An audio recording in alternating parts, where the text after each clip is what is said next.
ஆமாம், அஜித் அந்த ரெண்டு வழக்கையுமே வந்து அரசு வந்து சிபிஐட்ட ஒப்படைச்சிட்டதா சொல்லியிருக்காங்க. 303க்கு வந்து ஏற்கனவே வந்து ஜிஓ போட்டிருந்தாங்க. இப்போ 302க்கு சேர்த்து ஜிஓ போட்டு அதை கோர்ட்டில் ப்ரொடியூஸ் பண்ணியிருக்காங்க. 7 நாளுக்குள்ள அந்த விக்டிம் காம்பன்சேஷன் கிளைம் பண்ணுற அந்த நபர்களுக்கு தொகையும் பாதுகாப்பும், அந்த பாதுகாப்புங்கிறது எப்படி கொடுக்கப்படணும்னு சொல்லியிருக்குன்னா, ஏற்கனவே ஒரு ஆளுக்கு மட்டும் சதீஷ்குமார் அப்படிங்கிறவருக்கு மட்டும் கன்மேன் வந்து கொடுக்கப்பட்டிருக்கதா நீதிமன்றத்தில் சொன்னாங்க. ஆனால் இப்போ நீதிமன்றம் போட்ட உத்தரவு எந்த அடிப்படையில் போடப்பட்டிருக்குன்னா, விக்டிம் காம்பன்சேஷனுக்கு கீழே கொடுக்கப்பட்டிருக்கு.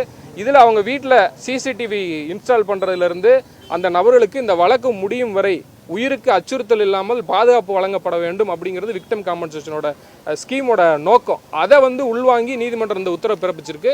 அந்த 7 நபர்களுக்கும் டிஸ்ட்ரிக்ட் ஜட்ஜ் உத்தரவு போடும் பட்சத்தில் அதன் அடிப்படையில் அவர்களுக்கு வந்து இப்போ உரிய பாதுகாப்பு வந்து தமிழக அரசு வழங்கணும் அப்படிங்கிறத உத்தரவில் வந்து ரெக்கார்ட் பண்ணியிருக்காங்க.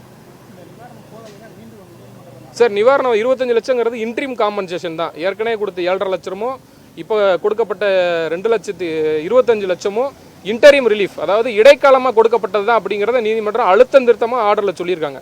அதனால் இதுக்கு மேலே அவங்க வந்து அடுத்த ஹியரிங்கில் இதை கூட்டியும் கொடுக்கலாம். ஏன்னா உச்சநீதிமன்றம் நேற்றைய கொடுக்கப்பட்ட தீர்ப்பில் தெளிவாக சொல்லியிருக்கு, அது கஸ்டடி டார்ச்சர் தான். அவரை வந்து டார்ச்சர் பண்ணிவிட்டு அவர் உயிரோட தான் இருக்கிறாரு.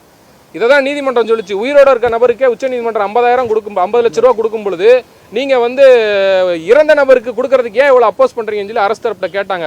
அவங்க சொன்னாங்க கேஸோட தன்மையை பொறுத்து மாறுபடும் அப்படின்னு சொல்லி சொன்னாங்க. ஆனால் நீதிமன்றம் வந்து அதை ஏற்றுக்கலை. இது ஒரு உயிரே போயிருக்குங்க, அது டார்ச்சர், இது ஒரு உயிரே போயிருக்கு, இதுக்கு நீங்கள் எவ்வளோ கொடுத்தாலும் ஈடாகாது. இருந்தாலும் நாங்கள் வந்து அந்த 50 லட்சத்தை வந்து 40 லட்சமாக கொடுக்குறோம்னு சொன்னதுக்கு அப்போஸ் பண்ணி 25 லட்சமாக தமிழக அரசு குறைச்சி வாங்கியிருக்கு.